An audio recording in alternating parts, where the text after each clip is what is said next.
All right, everybody. It is Steve, the Rogue Scholar. Last night we had a really wonderful RP Live with our guest, Clara Mattei, discussing her book, The Capital Order.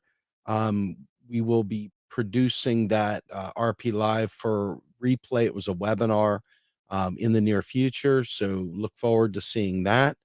The other thing is that we'll be having a book club with Clara Mattei's The Capital Order. We're targeting the middle of May. Again, last night was fantastic. She stayed on for a very long time answering lots of questions from the audience.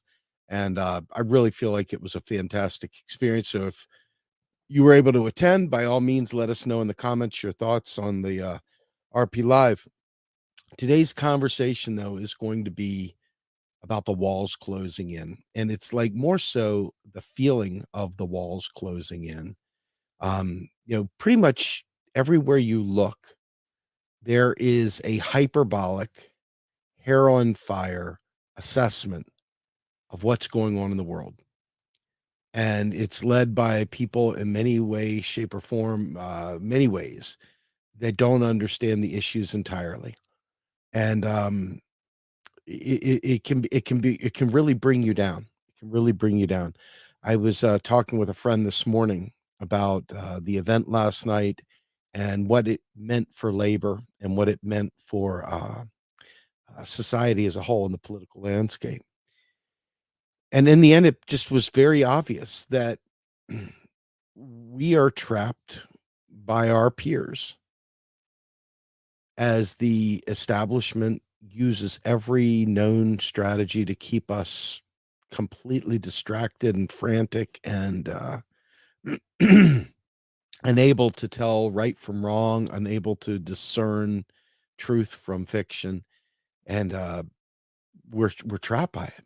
I mean, we're really trapped by it. So this is a big part of the walls closing in is there's the noise from all the false narratives that we've got to fend off. And then there's the fear that we have as we try to balance out what we know and what we're seeing and the way it's being reported in the mainstream, and worse, the way it's being reported by the alt media, who, for all the hatred I have for the mainstream media, which is tremendous. I mean, I hate them for lying to us, for giving us these fake ideas and giving us a false narrative that uh, really doesn't tell the true story at all. It creates so much pain and suffering because enough people believe what they're saying. Good news that's not really good news, bad news that's not really bad news, false news, fake news, half news, etc. But we've got what some are calling a polycrisis, where you've got many crises hitting at one time. And because there's so many crises hitting at one time, it's hard to know what's going to happen. It really is. There are some things that we know inherently are true that we can kind of put a stake in the ground and say, hey, look, if I hold tight here, at least have this bit of truth. We've got Donald Trump right now being pulled into what I consider to be a bit of a circus. Right on the heels of it, news reports come out that Stormy Daniels suddenly has to pay Donald Trump's legal fees because she tried to countersue on something about defamation and they threw it out. So, you know, we've got that to distract us, and that will be loud. That'll be on a 24/7 blast, stealing oxygen, taking away our attention, free. Um, what do you want to call it? Yeah, you're right, Teresa. But free, just free publicity for Donald Trump, just like they did last go round. And then we've got the growing economic crisis around the world as you watch the BRICS and other Asian countries coming together, China, Russia, Iran, Saudi Arabia, even. Japan has now even worked out to be able to purchase Russian oil. You've got places like Honduras that have pushed away Taiwan and embraced China. Um, So you see this multipolar world beginning to really take form. We don't know what the impact of it is because, see, unfortunately, the going narrative about the petrodollar and world reserve currency and stuff like that really wreak havoc. I mean, just complete havoc on people's minds because there's groups out there that focus on this stuff, not fully understanding that we have what we call state money. In other words, the government, our government creates it. So what we might end up having to do is we may end up having to produce goods and services at home. We may have to work out different replacement strategies for products. We may have to start drilling again because we don't have a coherent renewable policy in this country. Um, we saw a pushback, ironically, from Biden's CHIPS Act, which basically made Europe say, "Hey, wait a minute, you're protecting your own chip makers. What happened to us? What's in it for us?" So you've got Europe, the EU pushing back now as well, saying, "Hey, wait a minute, what's in it for us? What is good about being paired up with the United States?" And so each of these things are happening at the same time while simultaneously dealing with a large community of people that still believe in elections, still believe that what's happening in the political space is real, it's not fake. They still believe in, all kinds of stuff. So we're stuck. We're in this place where how do you dig out with so many polycrises that all impact one another, or at least appear to impact one another, when so few understand MMT or understand the way money works? And worse, even people who we spent considerable time explaining it to don't get it right. The folks from Medicare for All, the March for Medicare for All, were on with Katie Halper, and they did not in any way, shape, or form talk about how we would pay for it using public money. They reverted to form and talked about how they would need to raise taxes to pay for things. I literally sat on 2 panels with this Anna Malinow and stuff explaining it to her. Literally, we had people like Fadl Kaboub explain it directly to her. First chance she gets in front of a camera, we're going to raise taxes to pay for it. So we don't have people that understand the economy. We've got a bunch of politicians that don't understand the economy, or if they do, they're purposely playing dumb so that they can do the stupid shit that they're doing. And in the end, this can feel hopeless because ultimately, in the end, I mean, we really need to know and understand class. We need to understand our own class interests, and we need to understand that the people that we're pointing to and looking to for guidance and looking to for support and effort don't share that same viewpoint, don't share that same understanding. We're expecting things from a Congress that is bought and paid for through a capitalist regime, through a belief in capitalist markets, finance, all the above. And we're left expecting them to do something for us that fundamentally violates every tenet of capitalism, every tenet of the free market.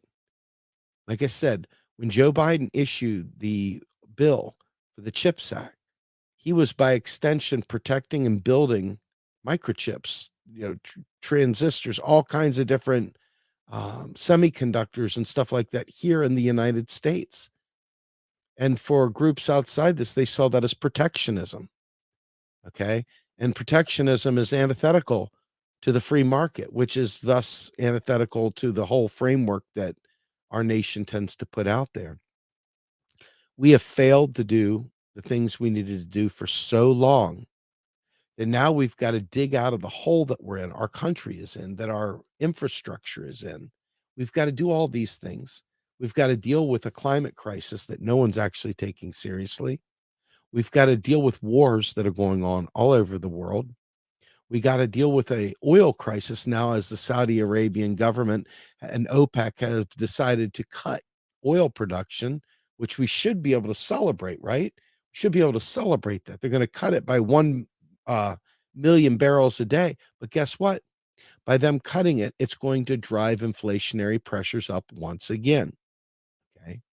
So in my inbox, I'm getting all kinds of blogs from these right-wing fear porn people saying that the end of the US dollar hegemony is here. Okay, well, that's supposed to be a good thing, right? The reason the US has dollar hegemony, the reason why it matters is because we use the payment system as a weapon against countries that don't toe the US line. I mean, that's it in a nutshell. And we use it to force them into arrangements that we otherwise wouldn't be able to get into if we didn't have that kind of control over the payment system. But in the end, it's like, well, wait a minute. I'm hoping what? What am I hoping for? Am I hoping that Joe Biden figures out what's going on and is able to work with our monetary system to keep things going as they are? See, this is a real challenge, right?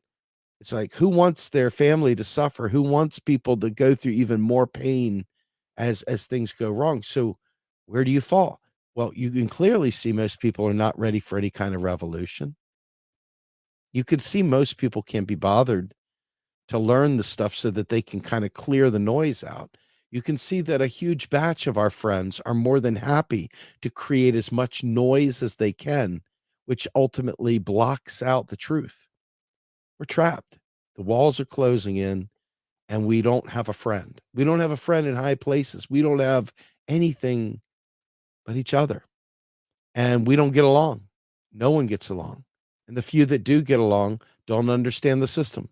The ones that do understand the system, you got people over here in bourgeois city that are going to be fine, that are looking for jobs in the upper tiers of government and the upper tiers of industry.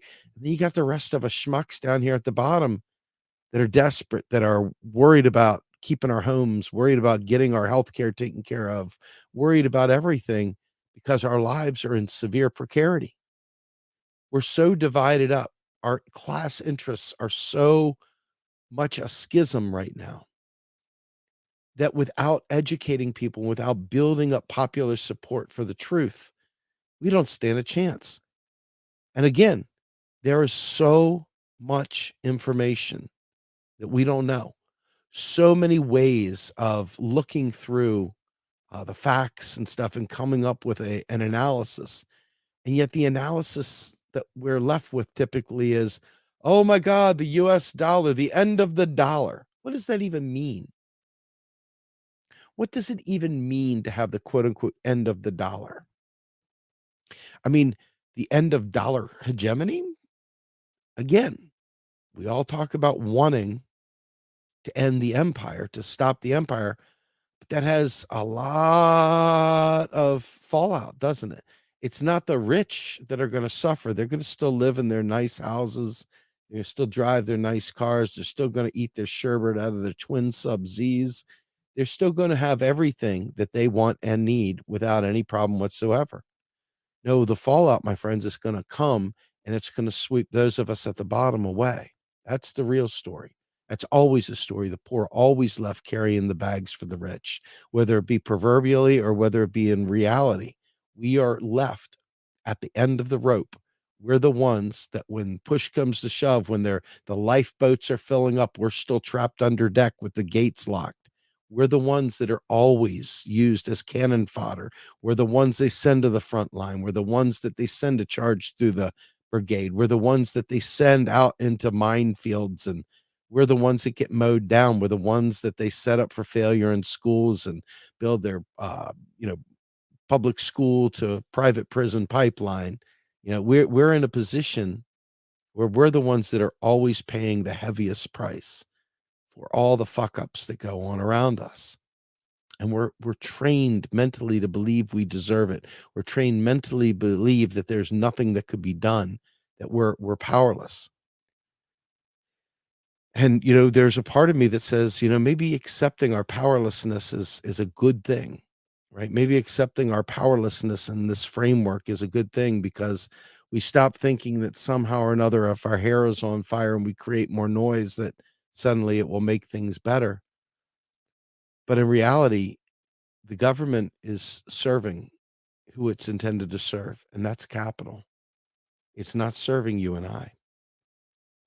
So if it's not serving us and it's serving them, what do we do? How do we move forward?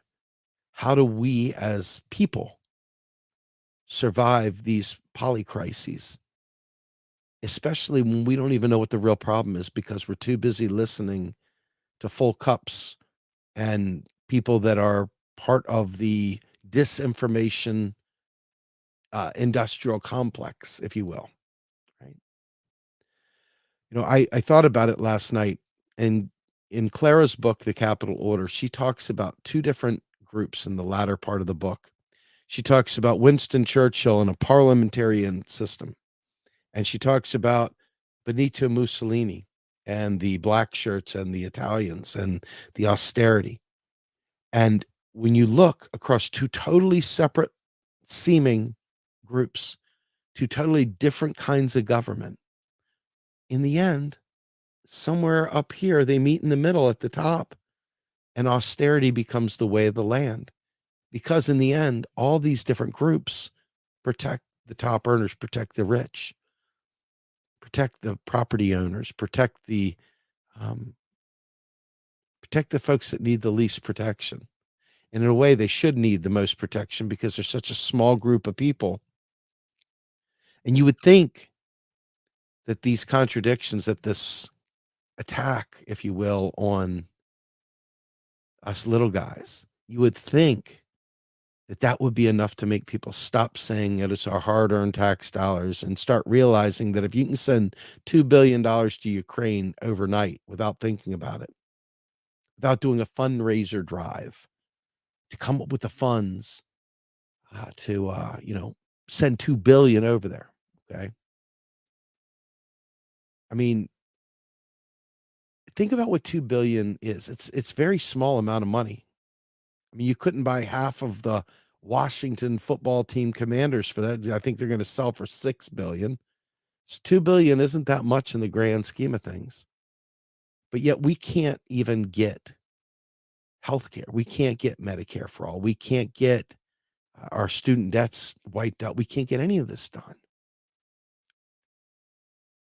It's one of those things where we're like, we're in the rapids, we're holding on to a tree after a big flood, and we look and we see these mountains off to the side, and we see some white water and some rocks, and little do we know that over that is this cliff, and we're going to fall down to uh, death. We're at a point where the walls really are closing in and time is growing short, but I can't predict when things are going to go wrong, where things are going to go wrong, how they're going to go wrong. What I do know is this: the economics, if we take a step back and we ground ourselves in basics of fiat currency and understand the way that our government works and operates, regardless, okay, if we just fundamentally understand the government is the creator of the dollar. The government literally created a charter to get the Fed into existence. It then in turn outsourced, if you will, the money creation from the Treasury to the Federal Reserve to clear payments. It became the nation's central bank in 1913. But there's so many more spicy takes that just wear you out, make you want to fall to the ground and make your arms go limp and just say, Jesus, here come the libertarians again. They're going to say it again. They're going to do it again. Here comes the bullshit again. And I feel like the most basic thing is just understanding how fiat currency works. Just understand how it works. Doesn't take all the gibberish, the trash brings to you. Okay. And just remember, the thing that keeps the dollar's value is that the government taxes in it. You cannot pay your taxes in anything other than US dollars. So if you stop there and forget everything else that's going around, and you know that the government creates money, it doesn't need to find money. It can't find money. It never, under any circumstances, no matter how good the times are, and no matter how bad the times are, the government never looks for money. It has no need to look for money. It couldn't look for money. It literally creates money every single time it spends, period. No matter how high it jacks your taxes up, no matter how low it drops your taxes, the government always spends new money into existence when it spends. It never, ever, ever, under any circumstances, reuses dollars. When the federal government spends money into existence, if it just kept spending money into existence and did not do something to take money out of existence, you would just have mountains of money laying everywhere. Mountains of digital money, mountains of paper money, mountains of coins, whatever. But the truth is that we know that the reason why the government taxes is not a funding operation. It is an operation intended to pull money out of the economy, to develop and create a coercive force that you need to pay your taxes. You need to pay your taxes, but you don't pay taxes to fund programs. Okay. This right here, if we could just get folks to get this part, when you see all the other stuff going on, when you see all the other gibberish, it would stop it dead in its tracks. They sell bonds after they spend. Where'd the money come from for them to spend without having the money from bonds? See, bonds don't fund government spending. Bonds are a way of ensuring that people that have money collateralize that by buying bonds and earn a nominal interest. If we got rid of them, which we could, people would lose their minds. Okay. People would lose their minds because bonds are a safe bet usually. Okay. And so because the government always pays its bills, it's constitutionally obligated to pay its bills, the bonds always have interest payments made to them. Okay. I mean, it's really super important to understand that. And so I hear people oftentimes talk about we should tax corporations because they need to pay their fair share, and that's how we'll finance public education, or that's how we'll finance whatever. But taxes do not fund spending. And putting a tax on a corporation does what? What is a corporation? Forget everything else. What is a corporation's primary purpose for existing? It is to maximize profit and to maximize shareholder value. If you impose a tax on a corporation, the corporation has a couple things that it can do. It could eat that tax and just say, we'll take it on the chin. We like our price point. But most won't do that. In fact, almost none will do that. They will go ahead and they will raise prices, or they will cut spending. They will cut employees to meet that target price, that target cost, that target return on investment. And so it ultimately ends up hurting the little people that have to buy their product. It doesn't actually do any funding of any program. Not only does it not fund Ukraine, it doesn't fund student debt cancellation. So this is one more war that we're left with as the walls close in, that we're being distracted to fight about. And now, of course, we've got more shootings to pull our attention away. And the reality is that nobody wants to talk about that. They want to talk about mental illness like it's the thing with gun violence. The reality is that the walls are closing in and people are feeling that pressure. People are feeling the despondency. People are feeling the desperation. And as people feel the desperation, other things start happening in different ways. It's kind of like squeezing something and eventually it's going to squirt out somewhere, right? You squeeze someone's head, eventually the eyes are going to bust out. Something's going to happen. And we see violence happening all over this country for so many reasons. Number one, we sat there and watched as a political party, the Democrats told everyone that they had to vote for Joe Biden when there was Bernie Sanders and others that were running. We had to vote for Joe Biden, who could barely tie words together, much less his own shoes. And we had to vote for him to stop Donald Trump. Well, Donald Trump's a really bad dude. And Donald Trump has got a lot of people. It's not really what he does so much as what the people that follow him do and what has become normal in society. So now we've got a culture war to fight on top of an austerity war, on top of a hegemonic war, on top of this financial war, on top of an inflation battle, on top of a climate crisis, on top of a student debt bubble ready to burst, on top of a economy that has been propped up by finance capital and is not representative of the little people. And the little people are running out of money. They're running out of ability to survive in this environment. So you're looking and seeing ultimately that there is this capital order. And if you don't see that capital order, I don't know what to tell you. I'm really sorry about that. You need to read the book. But Clara's book, here's the problem. And what I loved about what she said last night, Clara's not an MMTer. She doesn't fully understand monetary operations. So a lot of the things she said last night and things that she said elsewhere haven't been exactly correct when it came to the monetary operations. She understands history and she understands class and she understands the economics of that. And this is what is so valuable is she painted out and explained the overarching war that we're in. This three-pronged attack that they use as a class war against labor. The austerity trinity, okay? Monetary austerity, fiscal austerity, and the power of layoffs. That right there is the trinity of austerity, okay? That's very important. But when you marry that up with how do we solve that? How do we bring these things together? Clara said last night that she was very interested in understanding and learning MMT, and she would welcome that conversation.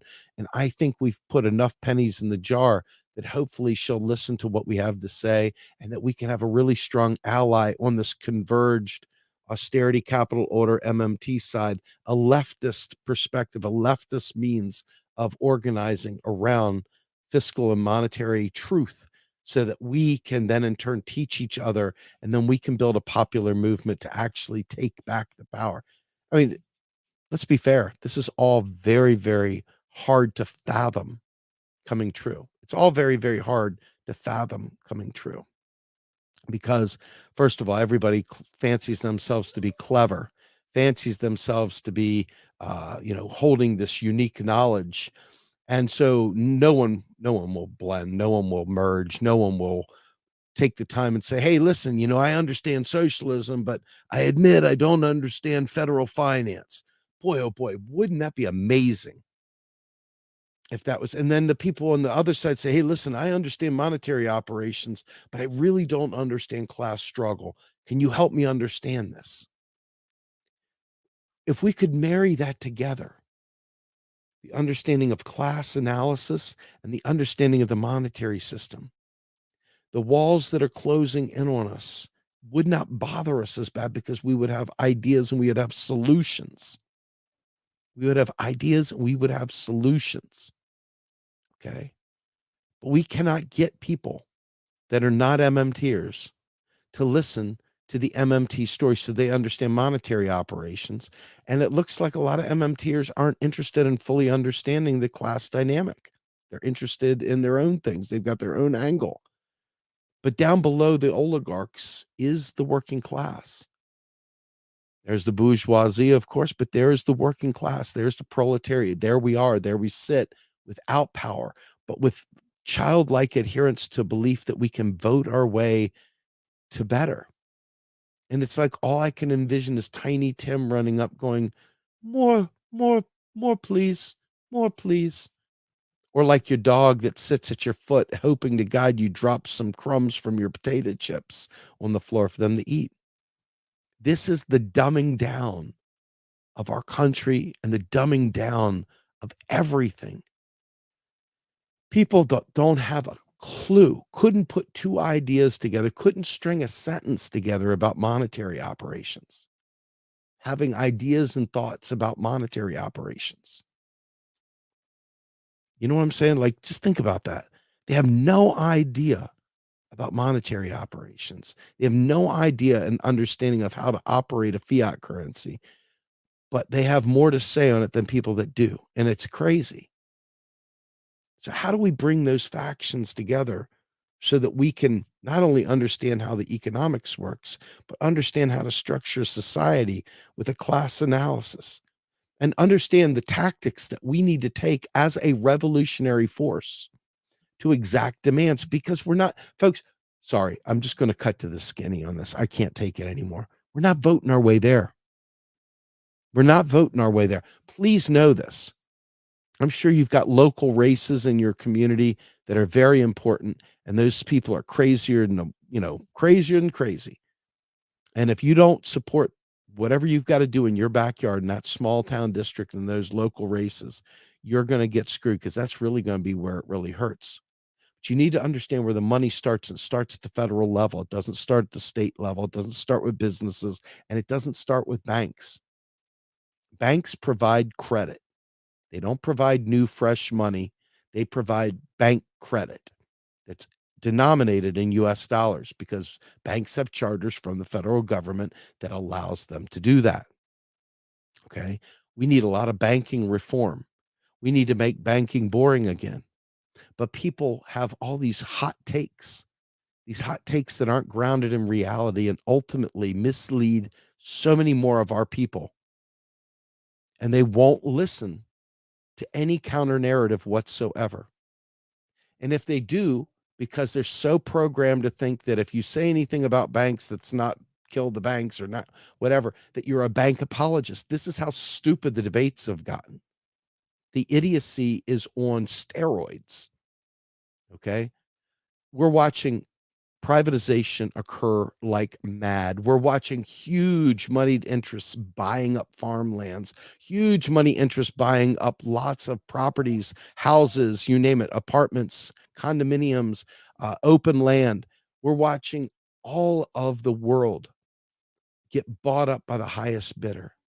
We are going to be left with no course other than a violent revolution at some point if we don't get with the program and start taking action now. And this is the problem.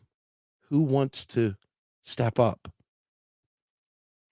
Most people think they got it figured out, and they don't listen beyond that. And it's to their detriment for sure. But guess what? We need them. They need us. And if they're not willing to entertain that, they're not willing to do that, then we don't have a prayer in hell. Well, let's see here. Got a question here. Is it accurate to say hyperinflation and devaluation can't occur with a fiat currency? Let's start with hyperinflation. Hyperinflation is not about printing money, though a lot of terrible people try to say it's about printing money. It has nothing to do with hyperinflation whatsoever. Hyperinflation comes typically from a series of things like, let's use Weimar Republic. They had foreign debt denominated in French francs. They had massive corruption, and they had the complete collapse of the production in the country based on strikes that were going in the industrial sector. Plus, coming off of World War I, they had never recovered because of the Treaty of Versailles. So they had hyperinflation. They tried to print money that didn't exist. But the fact was, if you've only got one loaf of bread on the shelf and there's 1,000 people that want a loaf of bread, you could bring 50 baskets of dollars or Weimar Reichsmarks or whatever it is you want, and you're not going to be able to get bread because there's only one loaf. Okay. Down in Zimbabwe, we frequently hear about Zimbabwe. What happened in Zimbabwe? Mugabe took the farmlands from the colonizers, right? Way to go, Mugabe. However, the people that he gave the farmlands to not only were not expert farmers, but the previous folks, the colonizers, when they walked out of the place, they threw a match behind them and set the damn crops on fire. So they lost food sovereignty. It didn't matter how many Zimbabwean dollars you had, you could not buy food. So ultimately, this created hyperinflation. You notice none of this is about printing money. You notice that the people that say that tend to be Sig Heil, right-wing people. So it's never about printing money, but that's the pollution that's gone into the discourse. Okay. Venezuela, very similar situation. They had their currency pegged to the US dollar, number one. They also had a single export, and that was crude oil, not refined oil, but crude oil that they were absolutely put over the barrel, if you will, by Saudi Arabia and OPEC, who dropped the bottom of the pricing of that and left them with a commodity that was overpriced, and it was the only thing they had. Add to that the US playing games with dollars because they had a peg. In other words, they said, my Venezuelan currency is going to be tied to a certain amount of US dollars. Okay. And when they made that, the US now has control over them, because if they do any fluctuation with the dollar over here at all, they play any games, make it hard, make it soft, they can literally screw with the Venezuelan economy. And of course, between the CIA meddling, the playing games with the peg currency, and of course, the games played with OPEC and dropping the bottom out of the pricing per barrel, Venezuela was left with nothing. So this is what happened there as well. Notice once again, 3 hyperinflations, not a single one had anything to do with a fiat currency. These are the things that make you say, why do you think it's repeated so much when it's clearly not the case? And I can't answer that question other than the fact that there's these folks that sell Bitcoin that really want everybody to buy Bitcoin. And if they say this stuff, people buy Bitcoin. I don't know. I don't know. I don't know. But no, fiat currencies can absolutely go into hyperinflation, but it's not about printing money. Printing money is something they try and do after the fact, but it's already happened. It's with extreme shortages, extreme production shortages. We have extremes of, oh, here's another one. So the Confederacy in the United States, what did they do? They had a hyperinflation as well. But why do you suppose the Confederates suffered hyperinflation? They had the breadbasket of the world down there, and they had help from abroad. So what was causing their problems, right? They could not impose a tax because they were fundamentally against taxation. The LOL libertarians screwed themselves really good there, right? And so ultimately, because they couldn't enforce a tax payable in Confederate dollars, what happened? They had hyperinflation. Had they been smart about fiat currency, had they understood the power of tax, had they used that as the pull that it needed to be, the South may have actually won the war then, as opposed to the way they've won it now by using the Powell memo and everything that happened in the 60s, 70s, 80s, and 90s, and up into the 2000s and now in the 2020s. They have been religiously devoted to getting every state house they could, to getting every judgeship they could, to getting the locals, to getting complete gerrymandering of districts. This has been part of the Milton Friedman school of thought, the Chicago school of thought. They hated FDR. They hated everything about it. So what did they do? They created this counter narrative that has allowed them to simultaneously win the Civil War here in the year 2023. Very, very sad. So is it accurate to say hyperinflation and devaluation can occur with a fiat currency? Hyperinflation, yes. Devaluation. Let's talk about devaluation real quick. So typically what they do is the markets, and I want to bring up something by Beardsley Rummel real quickly. You won't know who Beardsley Rummel is, most likely, but I'm going to tell you about him momentarily. Um, Hopefully, I can pull it up quickly. Never happens quickly for me, unfortunately. Um, one sec.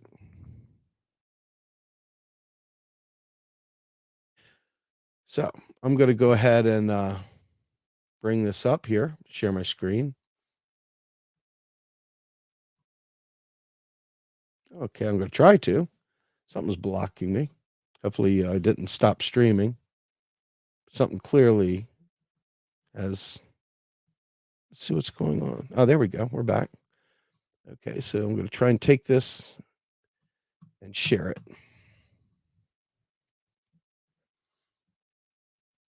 This is a very important part of this conversation here. We'll go ahead and share this. This is an article written by Cory Doctorow back in 1943, the chairman of the New York Fed backed modern monetary theory. Taxes for revenue are obsolete. Okay. And what it says is modern monetary theory is the latest incarnation of chartalism, the economic theory that holds the government spending and federal jobs guarantee doesn't create inflation so long as the spending is on things that private sector isn't buying. The factory can produce 10 widgets, but is only producing 5, blah, blah, blah. You all can read this. In fact, here, I'll put it in the chat momentarily. Please do read this. It's worth your time. But let's get back to this. He says that is government spending, which it pays for by simply minting as much money as it needs, doesn't create inflation, provided there are idle resources. In other words, it always comes down to resources. But in here, I want to find where Beardsley Rummel's quote. Hopefully it's right in here. If not, I'll have to go to a different. As evidence, consider taxes for revenue are obsolete. Okay. A speech given by New York Fed Chair Beardsley Rummel to the American Bar Association in 1943. I thought it was 1946, but it's 1943, explaining the lessons of war spending for tax policy. Here it goes. Rummel says taxes serve 4 purposes: as an instrument of fiscal policy to help stabilize the purchasing power of the dollar, to express public policy in the distribution of wealth and income, as is the case of a progressive income tax and estate taxes, to express public policy in subsidizing or penalizing various industries and economic groups, and 4 is to isolate, and this is interesting, isolate and assess directly the costs of certain national benefits, such as highways and Social Security. In other words, it's not that we're actually paying for it with them. It is just sort of like saying, we're going to take this away so it continues that cost association with this thing. By extension, many feel that we're paying for it, but if they stopped taking taxes for Social Security, it would not in any way, shape, or form stop Social Security from being paid. But anyway, he says some of Rummel's speech could be a direct quote from one of today's MMT advocates, like the dollars the government spends become purchasing power in the hands of the people who have received them. The dollars the government takes by taxes cannot be spent by the people, and therefore these dollars can no longer be used to acquire the things which are available for sale. Taxation is therefore an instrument of the first importance in the administration of any fiscal and monetary policy. Anyway, there's John Harvey in there. I'm looking specifically for where Beardsley Rummel, and I'm just going to stop sharing this for now. It's troubling to not be able to find it. But suffice it to say, we are free from markets. Okay. Markets themselves do not control the quote unquote value of the dollar. That is a thing that is out there that people just assume. Reality is that it's free floating. The dollar's value free floats. In the end, the United States government accepts payment $1 for $1 in tax liability. That is the set, and that's the base case for the US dollar, is the spent by the government first into existence and then taxed out of existence by the same government. All right. And so when you're talking about devaluation, typically we're talking about it being tied to gold or tied to a commodity. And I like to, and this is probably oversimplifying it, but for the sake of this conversation, let me just say that if I have a pizza pie and I have 6 slices of that pie, and I say, well, I want to print more slices. So I cut it into 8. Now all of a sudden the slices are smaller than they were. So we've in effect devalued the slice of pizza. Well, it's the same thing with the gold standard. In theory, it's not real. It was never real. But it gave this kind of sort of an anchor that really, quite frankly, benefited the rich once again. Okay. But what it does is it says, hey, you can trade your dollar in for a 0.25 grams of gold or whatever the hell the relationship was. And if you print it against that amount of gold, obviously you would be devaluing or debasing the currency, right? Well, we're not in a commodity market anymore. And even though it was a commodity money, even though we were dealing with quote unquote a peg to gold, that does not change the fact that it's fiat. What it changes is the degree or the spectrum of sovereignty over that dollar. In other words, how much control do we have over it? Now, people often say, well, MMT only applies to the US. No, it applies to any country. It applies to all fiat currency. The difference is that most people try to make it the theory of everything.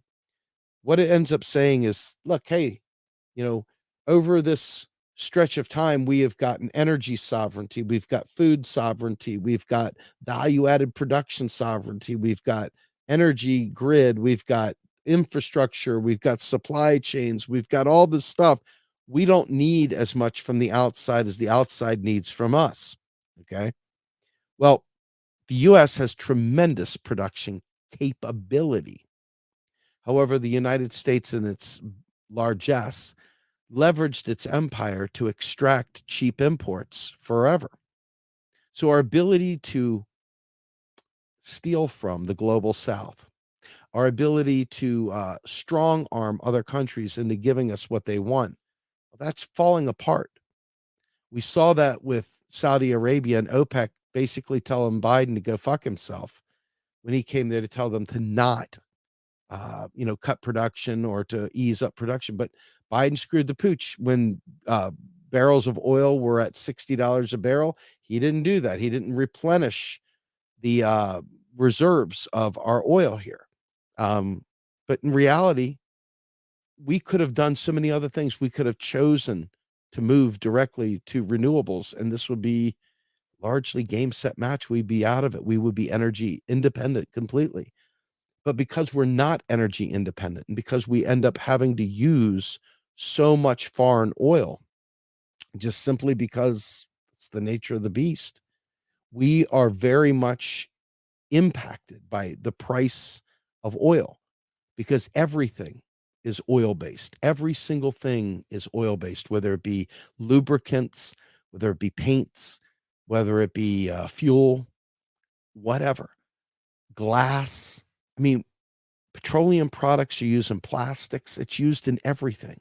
It's used to cook. I mean, folks, everything. It's in everything and everywhere. Our roadways, our asphalt, everything has petroleum products in it. So if the price of that goes up, it goes up on all the things that it touches. Everything is impacted by it. But that has nothing to do with quote unquote a petrodollar, which is the going narrative too. And it kind of plays into the Gem in 93's point. And that, if you go to Chuck E. Cheese, just because you get Chuck Bucks doesn't mean that the world is coming to an end. Okay. Doesn't mean the world's coming to an end. It just means that they're not going to price it in that anymore. Now, here's where it gets challenging. When you have to buy something and you need to have reserves of that foreign denominated currency, you have to do something to get it. You either have to buy and sell something valuable to them, or you have to get it on the open market. This is where, quote unquote, the value of the purchasing power of the dollar plays out the most in terms of how we get imports, how we get exports. But in reality, we have productive capability in this country that is amazing. And again, I'm kind of caught with this weird, twisted, I'm a socialist and at the same time a revolutionary, while simultaneously treading on the backs of understanding that most people aren't ready for a revolution. Most people aren't ready to stop trying to pretend that they can vote for a few more progressives and everything will be okay. Because of that. Is it really buffering bad? I'm really sorry, Johnny. But I hope, I'm sorry, I lost my train of thought there and I'm really bad. I shouldn't have looked at the chat. Johnny, I'll get you.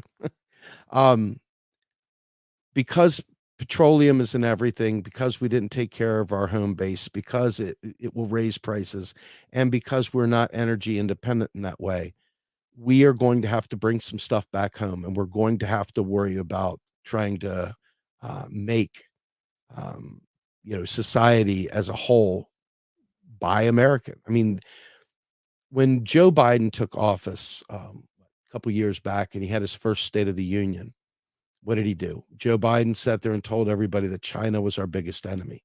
Reality was that China wasn't really the biggest enemy. Problem was is that China's not been playing military games. They've been busy building their One Belt, One Road initiative. They've been busy making relationships instead of bombing people. And as a result of that, China's kicking our ass. Okay. So Russia and China being natural allies, being right on each other's borders, they work together. The rest of the Asian countries work together. The global south, which has been predated upon by the United States, the IMF, and the World Trade Organization, and the World Bank, has rejected the US. Why? Because we were a heavy-handed empire that went after everyone using the Monroe Doctrine and all kinds of other rationale, the Marshall Plan, you name it, to ultimately create the grounds by which we ruled with an iron fist. And people have rejected that. Um, God, there's so much to talk about, and I got thrown off, and I really regret that. But anyway, bottom line is the walls are closing in, and we've got to teach each other this stuff. We've got to build work groups. We've got to set up outside of Facebook and work together in small groups to teach each other this stuff. I'd like to believe our organization will play a part in that. But you can see the big platforms ignore what we're saying, all of them. you know you've still got the folks running around talking about state by state healthcare. They got a documentary coming out in no time at all. It's going to become the rave of the land. And what's the problem with that? Well, guess what? States are not currency issuers. States are trapped in a race to the bottom. States, every time they try to raise taxes, etc., they watch corporations flee to Texas. They watch corporations flee to New Mexico, to Kansas, to wherever there's low, for Florida, wherever there is no tax or low tax, they leave. And what happens to people with wealth? They leave too. They leave islands, deserts, if you will, of poor people that have no means of sustaining themselves. And you end up with a Flint, Michigan. You end up with a Detroit. You end up with this husk of a town where industry is left and left the people there to fend for themselves. Why we can't make this point to the state by staters is beyond me. I have talked to them in private Zooms, and it's all I can do not to find a way to release those conversations, because we would talk and be like, okay, I hear you, but we're already doing this, so we're not changing. And that's that. And it's like, yeah, but you don't understand. Your ignorance of economics is going to harm all of us. The fact is, there's only some 20 some states in the whole country that even have ballot initiatives available to do stuff. The rest of it, they don't have that. So less than half the states could even get it. And you look what's happened with medical marijuana, even. There's some states that have it free. Most states don't still. There's still a huge number of states that don't have it. And it's not Medicare for all. And what happens once it fails in one state because you don't know how to handle your finances, because you don't understand that money doesn't come from banks, it comes from the fucking government when it spends it into existence. The bank is just taking the instructions from the government and putting that money into an account and then spending it into the economy. But the money came into existence when Congress wrote a bill.